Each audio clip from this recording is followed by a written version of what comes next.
there's much more detail on the points I will be there's much more detail in our report on the points I will be discussing today. Enchant and its allies repeatedly claim that retrofitting the San Juan generating station in northwestern New Mexico will be a win for ratepayers, a win for the community, and a win for the environment. This is not true. The old saying that goes somewhat along the line of, if something looks or sounds too good to be true, it probably is, applies here.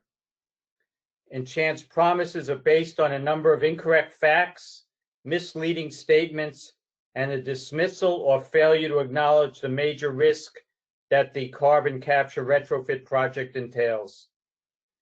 Among Enchant's most critical assumptions are that the San Juan plant will capture 6 million metric tons of CO2 each year. Doing so will require that the plant operate at an 85% capacity factor, and that the new CO2 capture facility will capture 90% of the CO2 the plant produces for at least 85% of the hours each year over a 12-year period. Now, as an aside, I want to mention that a plant's capacity factor compares how much power it actually generates in, say, a month or a year with how much power it would have generated if it had run at full power for the entire period. The higher the capacity factor, the better. Other critical assumptions made by Enchant are that the retrofitting of San Juan for CO2 capture will only cost $1.3 billion, and that the new retrofitted San Juan will be online in the fourth quarter of 2023. Another assumption is that there will be a market in the Permian Basin in western Texas for selling the CO2 captured at San Juan for use in enhanced oil recovery at a price that would produce a positive revenue stream for the plant's owners and investors. The fifth critical assumption is that San Juan will be a low-cost generator, and therefore that the power produced at the plant could be sold at a competitive price. And finally, Enchant claims that using the CO2 captured at San Juan for enhanced oil recovery will reduce the overall CO2 emissions into the atmosphere by roughly 6 million metric tons per year. Going now to slide 4. The actual the operating performance of San Juan Units 1 and 4, and I should just mention, San Juan Units 2 and 3 were retired several years ago. So going forward, the San Juan plant would only be what historically were Units 1 and 4. The operating performance of these two units has declined significantly over the past decade. After operating at an average 82% capacity factor from 2001 to 2009, the two units have achieved only a 70% average capacity factor since the beginning of 2010, and in the last 2 years have achieved only a 63% capacity factor. Contrary to that, Enchant claims that after being retrofitted, San Juan will operate at an average 85% capacity factor. But other than claim without any evidence that the new that the retrofitted plant, including the new CO2 carbon capture facility, will run an average 85% capacity factor, Enchant hasn't shown any evidence about how it will turn around San Juan's declining performance or how much it will cost to do so. Now, even if the new CO2 capture facility ran at 85% capacity factor, that doesn't mean that the whole plant would. In fact, the whole plant would only be operating at an average 75% capacity factor, because the new carbon capture facility is only a relatively small part of the entire plant. So this 75% capacity factor would be far below what Enchant's assumed or claimed or projected 85% annual capacity factor.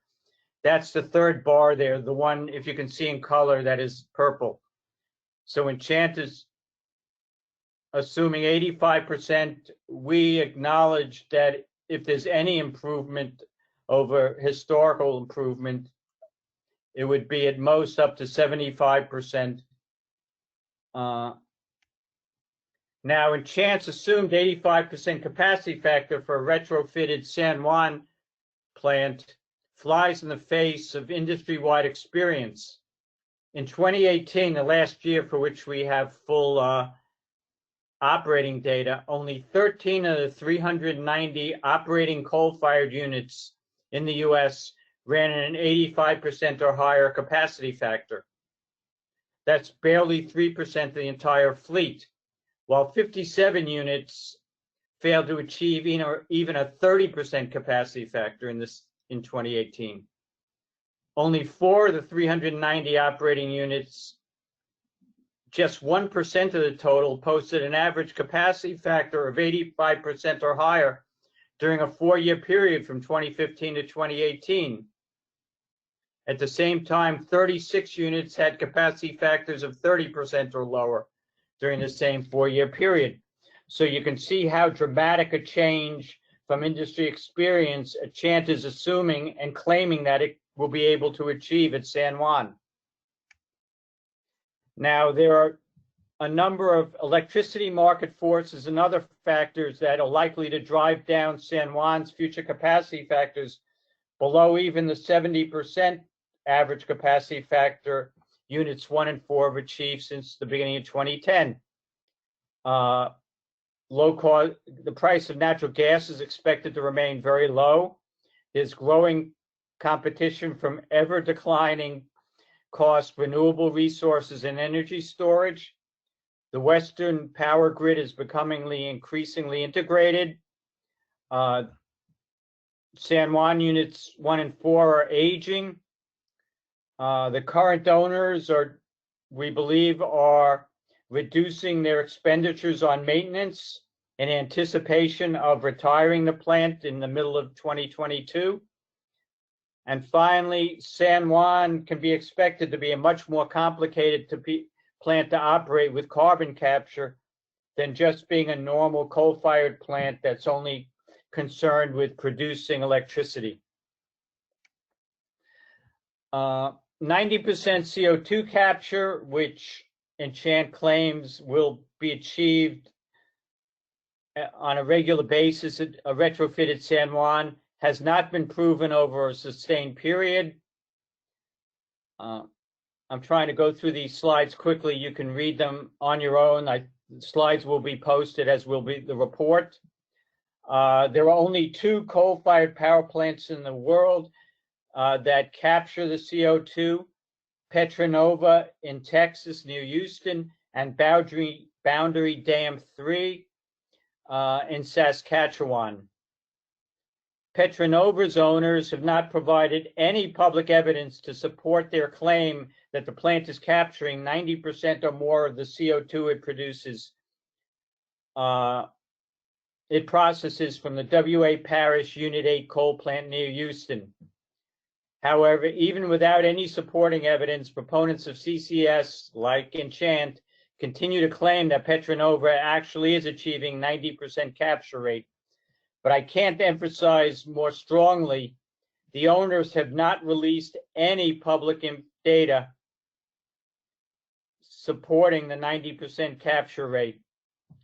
There is data that the plant has to file with the US EPA on its hourly CO2 emissions, and analyzing that data, it appears to IEEFA that Petronova is capturing only 80 to 82% of the CO2 it processes, not 90%.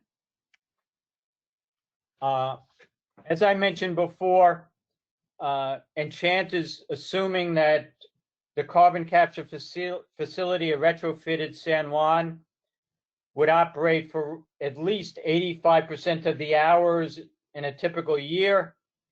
Petronova's been operating for a little over 2 3/4 years, actually now a little over 3 years, but there's only data for its first 2 3/4 years. And the plant Petronova's carbon capture facility only operated roughly 73% of the hours, not the 85% or more that Enchant is claiming for San Juan. So even if you assume a 90% capture rate, because we believe that the evidence supports the fact that San Juan will not be achieving an 85% capacity factor, the plant would not be capturing 6 million metric tons of CO2 each year, even if it achieves a 90% capture rate. The plant operates at an average 75% capacity factor, as I discussed earlier. It would capture on the order of 5.3 million metric tons a year. If it operates at an average annual capacity factor of 70%, it would capture slightly below 5 million tons. Now, this is critical because capturing less than 6 million metric tons of CO2 each year would mean that the project would be eligible for far fewer federal, they're called federal 45Q tax credits. They get a tax credit for each metric ton of CO2 that it captures. So if it captures less than 6 million tons, it gets less than 6 million tax credits. As a result, the owners would have to borrow money. They wouldn't be able to raise the full cost of retrofitting the plant from what's called tax equity financing. They'd have to borrow money, which would raise the cost of the retrofit. It would also mean that San Juan would generate less revenue from the sale of CO2 for enhanced oil recovery. Retrofitting San Juan for CO2 capture will be much more expensive than Enchant claims. The actual cost of the Petronova plant was $1 billion for 240 megawatt carbon capture facility. This is $4,458 per kilowatt in 2019 dollars. Compared to that, Enchant and Sargent and Lundy have estimated that they will be able to retrofit San Juan for only $1,417 per kilowatt, 68% lower than the actual cost of retrofitting Petronova. Now, this is contrary to industry experience, where the costs of adding new technologies are expected to go down over time as an increasing number of projects are completed. However, San Juan would be the very next and just the second coal plant retrofitted with CO2 capture in the US.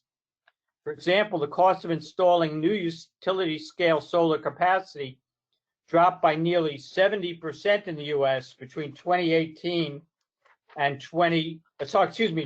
between 2010 and 2018 as a result of lessons learned in the building and installation of 25 gigawatts of new solar capacity. So San Juan would not benefit from this accumulated industry experience being the next project. In addition, the San Juan project will be more than 3 times larger than Petronova, a total of 914 megawatts through 240 megawatts. Now, it's possible that the cost of retrofitting retrofitting San Juan with CO2 capture will achieve some cost savings from 1, lessons learned at Petronova, 2, reuse of the facilities at San Juan, and 3, economies of scale, because it is a bigger project. However, it's also possible that problems will be experienced in scaling up the technology.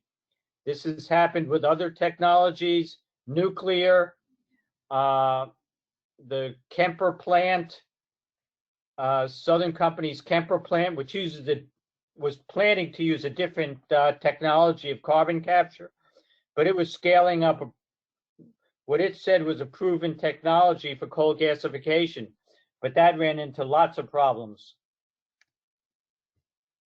Now, the other generic estimates of the cost of retrofitting coal plants with CO2 capture suggests that the cost of retrofitting San Juan could be much more expensive than the 1.3 billion cost that Enchant claims, perhaps as high as 3 billion or more. Enchant claims it will soon have a fixed price contract in place for retrofitting San Juan, although the existence of a memorandum of understanding has been disclosed. All this means is that the parties have agreed to talk about a contract. There's no evidence of any fixed price agreed upon for the retrofit, or what categories of costs would be included in the fixed price, what costs would fall outside the contract, or any of the purported agreement's other terms.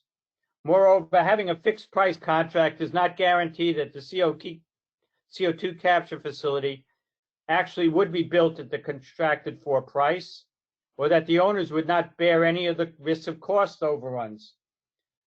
Excuse me. Just look at the experience at Southern Company's Vogtle 3 and 4 nuclear plants. They had a fixed price agreement.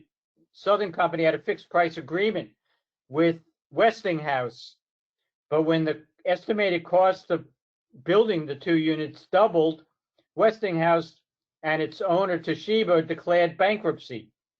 As a result, while Toshiba paid part of the cost overrun, Southern Company, the owner of the plant, had to bear part of the cost, and its ratepayers had to bear part of the cost overruns as well.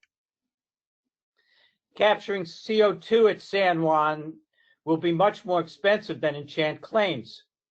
Enchant's claim that the cost of capturing CO2 would be in the range of $39 to $43.50 per metric ton. The lower end of this range is $39.15. It's completely realistic, absurd, because it assumes that the CO2 capture facility, indeed the whole plant, would run at full power for every hour in the year for 12 years. This doesn't happen at power plants. The high end of the range, $43.49 per metric ton, is based on the same three unrealistic assumptions I discussed earlier. Plant achieves an 85% capacity factor. The CO2 capture facility captures 90% of the CO2, and the retrofit cost is 68% lower than Petronova actually cost. Reflecting the analysis to include a more reasonable 75% capacity factor, but accepting 90% for the sake of argument, that San Juan would capture 90% of the CO2 and would only cost 1.3 billion to retrofit, the average cost of capturing CO2 would rise to almost $52 per metric ton. This cost would be even higher if lower CO2 capture rates and/or higher retrofit costs were considered. Now, San Juan's own Enchant claims that San Juan is and will be a low-cost electricity generator. This is untrue. The chart you see on slide 17 compares the cost, our estimated cost for generating power at San Juan after it was retrofitted for CO2 capture, with the blue line is what the market expects each year the average cost of power will be. The yellow line is the reported cost of a recent contract signed by NV Energy in Nevada for electricity from a solar plus storage project. And the red line, the bottom line, with dots and dashes, is the $23.76 per megawatt hour cost of a PPA for power from a solar facility signed by NV Energy in June of 2018. If San Juan has to sell power at market prices, not even the lower solar or solar plus storage PPA prices, we estimate that the investors and owners could lose between $300 and $450 million from having to sell power at below what it would cost them to generate that power. So as a result, owners and investors in the retrofit project would be exposed to significant electricity market risk. This would put them in a catch-22 situation. On the one hand, they want to generate as much electricity as they can, run the plant as much as possible, so they can produce as much capturable CO2, and thereby secure the largest number of 45Q federal tax credits for their investors. On the other hand, operating San Juan in this way likely would mean having to sell power from the plant at very low prices, perhaps at below market or even renewable PPA prices, or even having to dump some of the electricity altogether. As I mentioned, we estimate that the owners and investors could lose as much as $450 million from having to do this. And Enchant has been claiming to the Public Regulation Commission in New Mexico that it will soon have a power purchase agreement in place. Perhaps they want to negotiate with public PNM, and that would make the project financially viable, but that's not true if they have to sell power at a very low price. In addition, owners and investors would be exposed to significant CO2 and oil market risks. Enchant assumes it will be able to sell all of the CO2 from San Juan in the EOR market in the Permian Basin. However, there are 4 risks that Enchant doesn't consider: that the potential demand for CO2 for use in EOR that it projects may not materialize, that the economics of the CO2 market are worse than it assumes, that there won't be enough available pipeline capacity to bring all the CO2 captured at San Juan to producers in the Permian Basin, and that the new owners of San Juan won't be able to fill their contracted CO2 supply requirements because the plant won't produce as much CO2 as Enchant claim it will. This 6 million metric tons a year that I mentioned. Now, 2 reasons for that would be a combination of the plant's not operating as much as Enchant claims it will, and or that the capture facility is not operating as well as Enchant claims it will. Now, even if Enchant were to announce that it has a customer for the CO2 from San Juan, that would not guarantee that it will have a customer for the entire 12-year period that, according to Enchant, the project would run. Oil prices are extremely volatile, so it's likely that both the demand and the price for captured CO2 for use in EOR will fluctuate significantly over time, introducing additional risk for investors and owners. Now, the history of the Petronova project should offer a red flag for anyone considering investing or participating in the proposed San Juan retrofit. NRG invested $300 million of its own as part of the billion-dollar cost of the plant. However, the company took an impairment of $140 million. It wrote down $140 million of the $300 million it invested in 2016, citing as the reason the continued decline in oil prices. NRG then took a second impairment of $69 million in 2017, based on what it described in its federal filings with the Securities and Exchange Commission as a revised view of oil production expectations. What this means is that NRG has written down almost 210 of its $300 million investment in the plant, over 2/3 in the Petronova plant. Basically, the message here is reality may be different than what the proponents of San Juan currently are claiming it will be. Enchant has ignored significant risks and costs in its proposal, as I've discussed. Resource planning, prudent resource planning, and assessment of the financial viability of proposed projects requires considering ranges or assumptions that reflect all significant anticipated costs and risks. This ensures that the project would be viable over a range of future circumstances. Enchant, however, has looked at a single limited set of assumptions about future costs and has dismissed or ignored significant risks that the retrofit project would entail. It is not surprising that the single set of assumptions used by Enchant were those that made the project look best. Now, since I'm running out of time, the last two slides list the risks that Enchant has not included in any of the public promotional materials that I've seen them produce,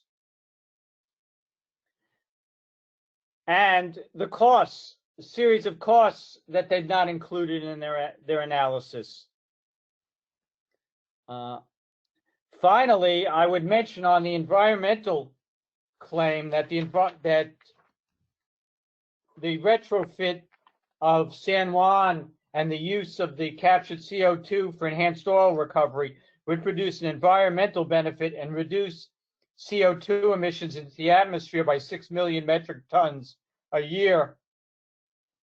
Enchant ignores the fact that the additional oil that would be produced through EOR would be burned or used as a chemical feedstock, which would create more CO2 that would be emitted into the atmosphere. We believe that at best it would be a net wash, that the additional CO2 emitted through the burning of the new oil that's produced or the use of the oil as a chemical feedstock would offset the claimed savings at San Juan. So my last point before I'll take questions is that if anyone has questions or wants more information, please contact either me, Dennis, or our colleague Carl Cates at IEEFA. Thank you, and I'm ready to answer questions. Okay, thank you, David. The first question is from Eli Montano. He said, I saw some data that indicated the capacity factor of the plant recently was due to excess capacity at Palo Verde and fitting in current renewables. Does that have an impact? Yes. More renewables are expected to be added in the western region, the Southwest. California, as you probably know, has plans to add a tremendous amount of solar. It has legislation requiring the state to do so. APS in Arizona, NV Energy, PNM wants to add more renewables. More renewables are being added in Colorado. So our expectation, and that of others, is that there will be a lot more renewables added to the grid in future years. And that's one of the reasons why we cited increased competition from renewables as one of the factors which could lead to further pressure for the operating performance of San Juan in the future to be even poorer than it's been in recent years. Great. Okay, David, next question is from Alan Downs. He says, how does a low capacity factor affect efficiency of carbon capture? And then he answers his own question. He says, tax credits? I don't understand the connection. Yeah, I don't well, the amount of tax credits the plant gets and that the investors get is based on how much CO2 it captures. A low capacity factor, as I've tried to explain, means that the plant will capture less CO2 and be eligible for fewer federal tax credits. I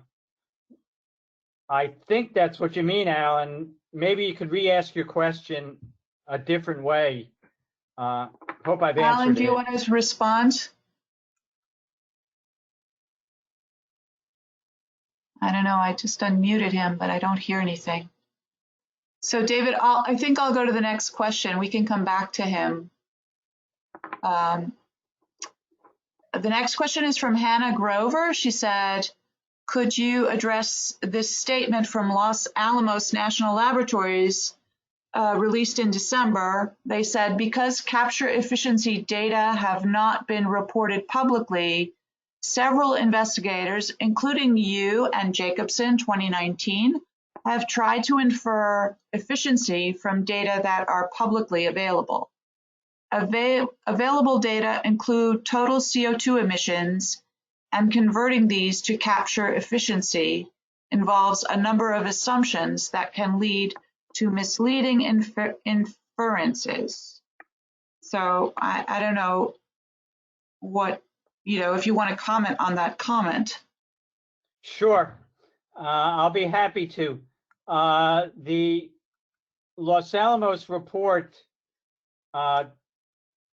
actually, I have to thank them for pointing out a flaw in our original analysis. The 82 to 83% that we now estimate Petronova is capturing takes into account the points that that Los Alamos raises. But the key factor is Los Alamos has accepted the claims of the Petronova owners and of MHI, who produced the technology used at Petronova, that the plant is capturing 90% CO2 or more without any evidence, without any facts. Now, I went to 2 engineering schools, and we learned the scientific method is to have evidence to support the results of your experiments. But the scientists at Los Alamos have been willing to accept the claims from Petronova without any evidence, no facts about how much CO2 it's captured. We're very confident on our current estimate that Petronova is capturing 80 to 82% of its CO2. And if it's capturing more, we ask NRG or MHI, produce the data, show us we're wrong. Great, thanks, David. The next question is from Amelia Myers. She asks, who would be protecting the city of Farmington or customers from anticipated cost overruns? It would the only protection they would have would be if there's a fixed price contract and what the terms of that contract are.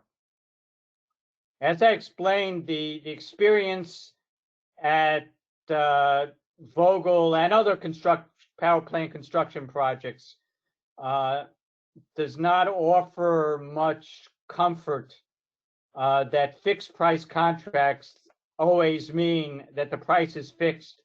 There's always going to be risk. The question is who bears it.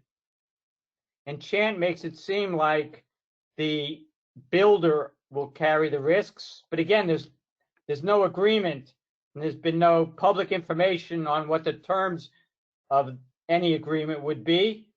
So right now, I think that people and the city of Farmington should be leery about accepting that they will have any protection if the cost goes up. Great. All right, thanks, David. Next question is from Kate French. She asks, do you foresee that Enchanted will be seeking financing for the CCS retrofit via securitization? No, I don't. Enchant claims it can raise all of the 1.3 billion dollars that it needs for the retrofit from tax equity financing, from investors through tax equity financing. So they're, I mean, they may have to raise, we believe that they can't do that. If you look at our report, I think it's table 3 in our report, you'll see that we believe they'd have to, even if under their really favorable, overly favorable assumptions, they'll only be able to raise roughly 82% of the cost of a $1.3 billion retrofit through tax equity financing. So they will have to raise other funds by borrowing it, or perhaps issuing, getting more tax equity investors at a higher cost. But I don't anticipate that it would be securitization, because Farmington and Enchant don't have any costs to securitize. It's not like PNM or an investor-owned utility which is seeking to securitize a cost it already owns and wants to retire. Okay. And Kate also asks, or says that the securitization under New Mexico law only applies to PNM pursuant to the Energy Transition Act. I don't know if you want to comment on that. I believe she's right. Okay. Should I go into the next question? Sure. So Hannah Grover asks, there may be a study done in San Juan County looking at sequestration of carbon dioxide in deep saline aquifers near the power plant. How would this impact the feasibility of the project based on your assessments?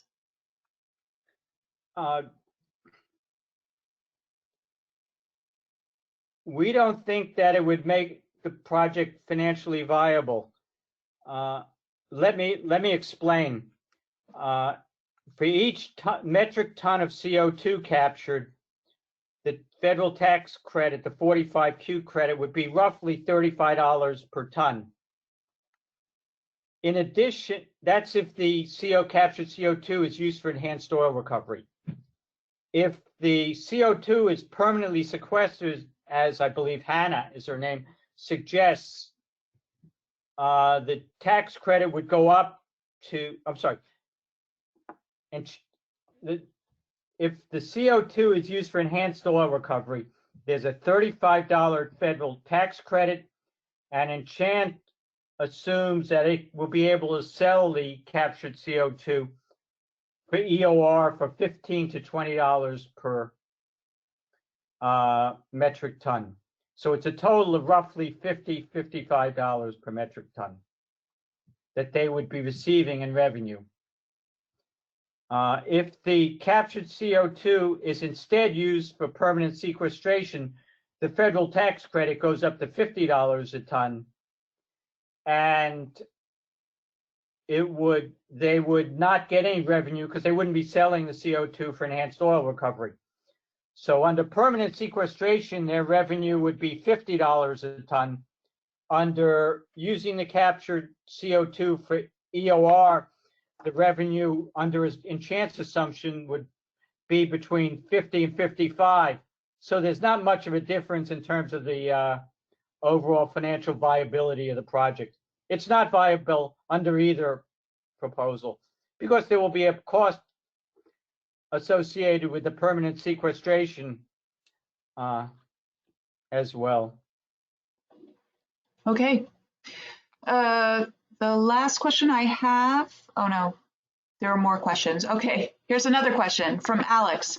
How many more CCS projects are planned or already under construction in the US? Do we know?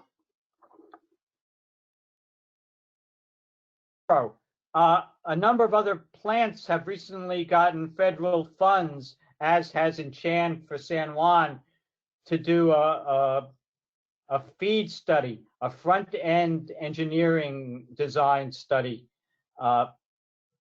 for, I think a couple of the other projects are coal plants. There's at least one natural gas plant, and there's at least one industrial facility. But none are actively being planned beyond that, and none are under construction. The only two in the world, as I mentioned earlier, are Boundary Dam 3 in Saskatchewan and Petra Nova in Texas. You'd think that if the technology at Petra Nova really was working as well as its owners and proponents of CCS claim, that other companies around the country or around the world would have implemented it. But again, there's no data supporting that it's operating that well. Okay. And from Amelia Myers, she said, so could Enchant just file for bankruptcy and leave the city holding the bag? I'm not a bankruptcy expert, but having spoken to some bankruptcy experts recently, the answer is yes, Enchant could walk away. That's one of the reasons that when investors invest in tax equity projects, they prefer that the developer of the project have some money of their own, some of their own money in the project. That way the developer can't just walk away. As a result, investors aren't keen on the idea that 100% of the funding of a project would be raised through tax equity. Joseph Hernandez says there are 102 carbon capture projects globally, with 53 in the United States, and his source is Third Way, whatever that is. There are only two power plants, coal plants capturing CO2.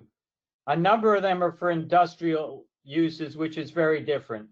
So the 102, I believe that number, it's not comparable to the two. It's a different kind of beast. Okay. Okay, from Melissa Armenta, moving from producing electricity via coal and moving to mining lithium for solar, what are the environmental impacts of that? And where is lithium mined?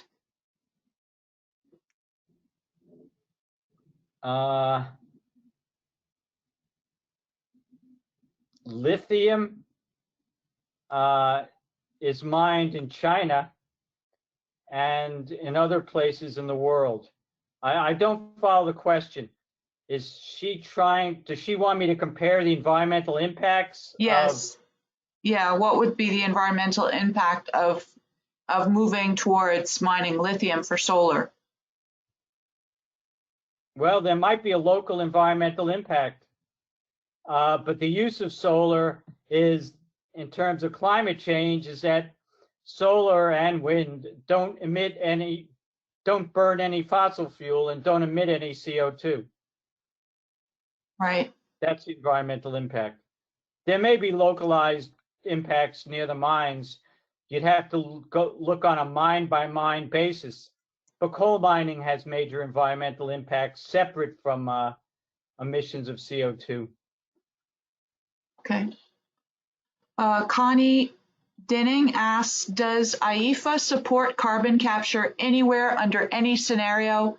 And if not, why not? If you support the development of CCS technology, even if there is some risk, doesn't it make sense for people to continue to try to develop the technology through this project?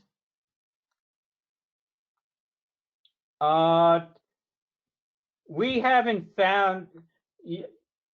Yes, we believe there should be experiments on the technology, but there has to be an open and transparent discussion about how the existing experiments at Petra Nova and Boundary Dam are working, about what it's actually costing to capture CO2 there.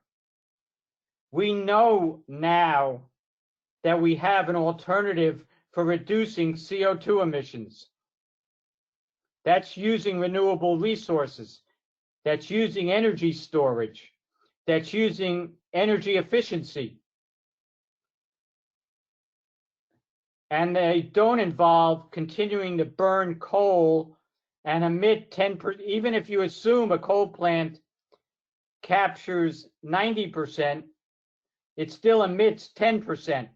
And as I've explained, you've got to offset the 90% it captures by the CO2 emitted by the 90%, the CO2 by the 10% it doesn't capture, and by the CO2 emitted by the oil that is burned, the additional oil that's produced when it's burned or used as a chemical feedstock. So yes, there should be experiments. We do support experiments, but that doesn't mean keeping power plants operating. While those experiments are going on, we should be moving to develop and implement new renewable resources as quickly as possible. We only have a short time to do that. And the world needs, and the US and New Mexico needs to take action to do that as quickly as possible, rather than pursue a project that clearly is not going to be financially feasible because the assumptions underlying it are completely unrealistic, as I demonstrated in my PowerPoint presentation, and as we demonstrated length in our report. Great. So, David, there's a question from Steve Kennedy. He asks, has IEEFA reached out to carbon capture experts in an attempt to answer questions around carbon capture rates? If so, who, and if not, why not? We have looked at the publicly available information on carbon capture at Boundary Dam and at Petra Nova. The report that one of the earlier questioners read from a piece of the Los Alamos report, the scientists at Los Alamos couldn't get any data, actual data, on how Petra Nova is working. Even though Los Alamos misleadingly said that there's data available in some public presentations, when you look at it, there's not. When you look at those presentations. So if Los Alamos can't get actual data, we don't see much point in trying to speak to experts for companies like MHI that will benefit from building more carbon capture facilities. The experts, I mean, they're not going to give us any numbers, so no, we haven't reached out to them. And the reason is they've demonstrated that they categorically will not reveal data. And without that data, there's no point in asking people from companies that are self-interested. Okay. And Hannah asks another question. What alternatives are there for communities like San Juan for a just transition without using carbon capture on coal power plants? I believe that PNM and Tucson Electric Power and the other owners of San Juan, but particularly those two investor-owned companies whose ratepayers benefited from the electricity produced at San Juan over the decades, and whose shareholders, owners of TEP and PNM, they earned profits from selling the power, from owning San Juan. They should help fund just transition. Right. So I believe between the owners of the plant owners and the state of New Mexico and the federal government, that the people whose lives are being changed by the potential retirement of San Juan, they deserve our support in every possible way to get a just transition. Because I'll just finish with this, unless there are more questions. I liken this to a big wave that's coming. The big wave is the transition in renewable resources. The options are you either try to ride that wave by developing the resources, or else you get inundated if you try to keep uneconomic coal plants running. And that's what the community's facing. It's not facing it because I want the community to be disrupted.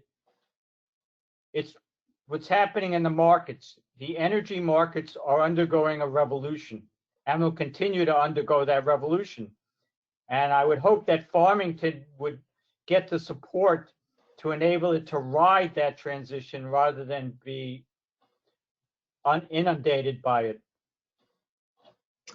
Okay, David, I know we're getting towards the end here, but there's one question about health impacts of the carbon capture, that it still emits, it says NOx here, I guess, nitrous oxide emissions in the area of San Juan.